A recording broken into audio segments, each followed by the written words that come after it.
Hello and welcome to another Fresh Out the Box by Assorted Meeples. I'm Phillip. You've probably seen me in a few other unboxings here recently and over the last 2 years that we've been running. But today I'm doing a little bit of a different one because I feel like this game is worth showcasing because it is really fun. I enjoyed it immensely. The game is Santorini, New York. Now, why they decided to keep the Santorini in there when they created this game and gave it its name, I don't fully know. But what I do know is there's a really good game in here. And the component quality, as this is a Roxley game, is outstanding. The box art is fabulous. Let's get it open. Now, I say this is a little unusual because we've already pulled the game out. We've already played it. I just want to highlight it a lot. So one of the complaints was that this was not shrink wrapped. This had a couple of sticky circles that held the lid on and held everything in close.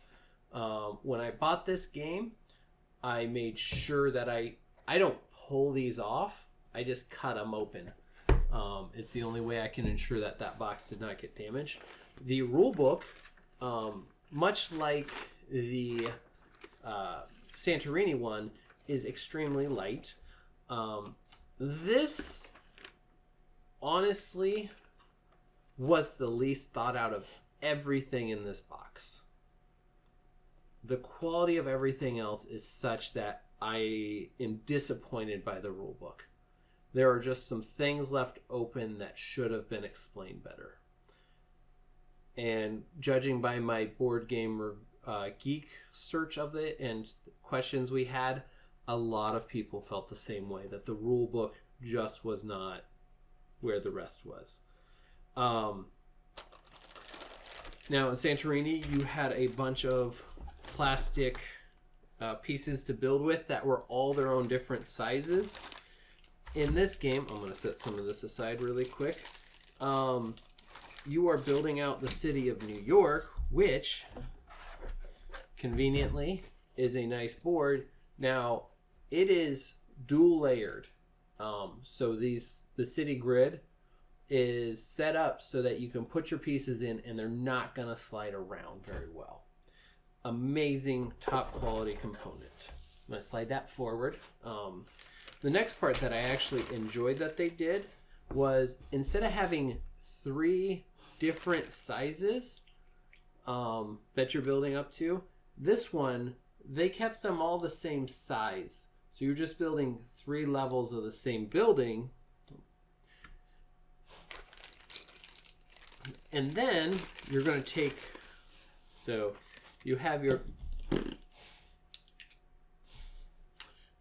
3 levels of the building, and then you're going to, if you don't want anybody to be on top of it and win the game, you're going to put your roof on.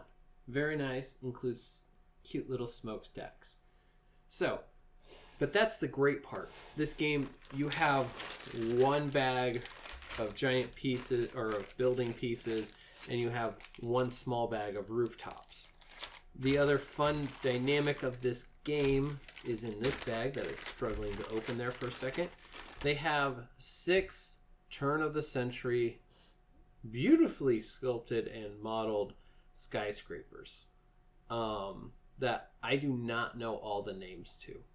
So that being said, I mean, here's another one. These are the buildings that define the New York skyline. And these are they included them as a game mechanic. And as always from Roxley, like, their plastic bits, the quality is outstanding and out of this world. So you have the Statue of Liberty, which you need to be in possession of to win the game in most aspects. And here is a team of your mover pieces that, again, these are really small. These have a lot of detail in them, and I am quite impressed with what they did. This game also takes it from playing just 2 players to playing up to 5, which on this small little board would get crazy chaotic really fast. The other thing that they introduced in this game was cards. Instead of having one god card that you have the same power through the entire game, you're going to be playing cards each round to determine one, round order, and who has the Statue of Liberty, which changes and allows you to win the game. But it changes hands pretty much every round or whatever. You're also going to be playing with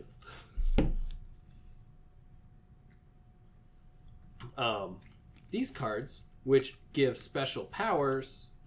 Or the deck is composed of 4 different